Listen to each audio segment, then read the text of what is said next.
Hi అండి, welcome back to my channel. Swathi cooking స్టైల్లో సొరకాయ గారెలు ఎలా చేసుకోవాలో తెలుసుకుందాం. సొరకాయ గారెలు ఎలా చేశారంటే చాలా టేస్ట్గా ఉంటాయి. ముందుగా ఏ పప్పులతో ఏ పిండితో పని లేకుండా అప్పటికప్పుడు 10 నిమిషాల్లో చేసుకోవచ్చు. ఈ గారెలు చాలా టేస్ట్గా కూడా ఉంటాయి. ఇలా పైన క్రిస్పీగా లోపల సాఫ్ట్గా పర్ఫెక్ట్గా చేశారంటే పిల్లలైతే ఇష్టంగా తింటారు. బయట చల్లగా వర్షం పడుతున్నప్పుడు వేడిగా 10 నిమిషాలు ఇలా సొరకాయ గారెలు చేసుకొని తిన్నామంటే తినే కొద్దీ తినాలనిపిస్తాయి. ఈ గారెలు అంత టేస్ట్గా ఉంటాయి. ఎలా చేసుకోవాలో చూద్దాం. ముందుగా ఇలా లేతగా ఉన్న సొరకాయని తీసుకొని పైన చిక్కు మొత్తం తీసేసుకోవాలి. ఈ గారెలకి లేతగా ఉన్న సొరకాయ అయితేనే చాలా టేస్ట్గా ఉంటాయి. ముదురుగా ఉన్న సొరకాయ అయితే సొరకాయలో వాటర్ ఎక్కువగా ఉంటుంది, లోపల గింజలు ఉంటాయి కదా, గారెలు అంత పర్ఫెక్ట్గా ఉండవు. ఇలా లేతగా ఉన్న సొరకాయ అయితేనే చాలా టేస్ట్గా ఉంటాయి. ఇలా తీసేసుకున్న తర్వాత ముక్కలుగా కట్ చేసుకొని ఇలా కొంచెం ముక్కలు చాపర్లో పోసేసుకొని మెత్తగా తురుముకోవాలి. మీ దగ్గర ఇలా చాపర్ లేకుంటే ముక్కలు మిక్సీ బౌల్లో వేసుకొని మెత్తగా గ్రైండ్ చేసుకోవచ్చు. ఇలా తురుముకున్న తర్వాత ఈ తురుమును మొత్తం ఒక గిన్నెలో వేసుకొని అదే చాపర్లో అల్లం ముక్కలు పచ్చిమిర్చి ముక్కలను కూడా వేసుకొని తురుముకోవాలి.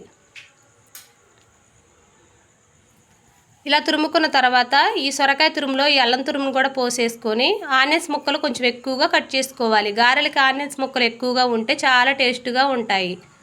ఇలా ఆనియన్స్ ముక్కలు కూడా వేసుకొని 1/2 అవర్ నానబెట్టుకున్న పచ్చని పప్పును కూడా వేసుకొని మీకు ఇష్టం ఉంటే నువ్వులు పల్లీలను కూడా ఫ్రై చేసుకొని వేసుకోవచ్చు, మరింత టేస్ట్గా ఉంటాయి. తర్వాత 1/2 టేబుల్ స్పూన్ జీలకర్ర వేసుకొని రుచి సరిపడా సాల్ట్ వేసుకొని ఈ తడికి సరిపోయేంత కొంచెం బియ్యం పిండి వేసుకుంటూ కలుపుకోవాలి. బియ్యం పిండి కొలత ఏమీ ఉండదు, ఈ సొరకాయ తురుము తడిని బట్టి వేసుకోవడమే. మరి బియ్యం పిండి ఎక్కువగా వేశారంటే గారెలు గట్టిగా వస్తాయి. ఈ తడికి సరిపోయేంత వేశారంటే గారెలు పైన క్రిస్పీగా లోపల సాఫ్ట్గా చాలా టేస్ట్గా ఉంటాయి. ఇలా కొంచెం తడికి సరిపోయేంత వేసుకుంటూ కలుపుకోవాలి. మరి కొంచెం గట్టిగా ఉంటే నీళ్ళు చల్లుకొని కలుపుకోవాలి. ఈ గారెలకి లేతగా ఉన్న సొరకాయ అయితేనే చాలా టేస్ట్గా ఉంటాయి. పిండి ఇలా ఉండేటట్టు చూసుకోవాలి. ఇలా కలుపుకున్న తర్వాత ఒక 10 నిమిషాల పాటు పక్కన పెట్టుకోవాలి.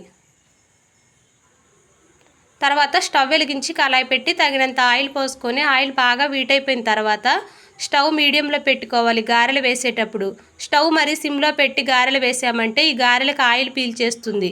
ఇలా స్టవ్ మీడియంలో పెట్టుకొని గారెలు వేసుకోవాలి. ఈ గారె కంటే కొంచెం పల్చగా, చెక్క కంటే కొంచెం మందంగా చేసుకోవాలి ఈ గారెలు. ఇలా చేసుకొని మధ్యలో హోల్ పెట్టుకొని వేసుకోవాలి. మధ్యలో హోల్ పెట్టామంటే లోపల పిండి లేకుండా పర్ఫెక్ట్గా ఫ్రై అయిపోతాయి గారెలు. ఇలా పిండి మొత్తం ఒక్కొక్కటిగా గారెల్లాగా వేసుకుంటూ ఫ్రై చేసుకోవాలి స్టవ్ మీడియంలో పెట్టుకొని. ఇలా తిప్పుకుంటూ గోల్డ్ కలర్ వచ్చేంత వరకు ఫ్రై చేసుకోవాలి. ఈ ప్రాసెస్లో చేశారంటే ఈ గారెలకు ఆయిల్ కూడా పీల్చదు, చాలా టేస్ట్ కూడా ఉంటాయి. ఇలా గోల్డ్ కలర్ వచ్చిన తర్వాత తీసేసుకొని మిగతా పిండిని కూడా ఇలా గారెల్లాగా వేసుకోవాలి. ఈ గారెలు ఉదయం చేసామంటే సాయంత్రానికి కూడా పైన క్రిస్పీగా ఉంటాయి, చాలా టేస్ట్ కూడా ఉంటాయి. అంతేనండి, చాలా టేస్ట్గా ఈజీగా సొరకాయ గారెలు రెడీ అయిపోయినాయి. మీరు కూడా ట్రై చేయండి, చాలా టేస్ట్గా ఉంటాయి. పిల్లలైతే ఇష్టంగా తింటారు, తినే కొద్దీ తినాలనిపిస్తాయి. ఈ గారెలు అంత టేస్ట్గా ఉంటాయి. మీరు ట్రై చేసి మీకు ఎలా వచ్చాయో కామెంట్ బాక్స్లో నాతో షేర్ చేయండి. 10 నిమిషాల్లో చేసుకోవచ్చు ఈ గారెలు. ఇలా పర్ఫెక్ట్గా చేశారంటే చాలా టేస్ట్గా ఉంటాయి. ఈ వీడియో నచ్చితే లైక్ చేయండి, మన ఛానల్ సబ్స్క్రైబ్ చేసుకోండి.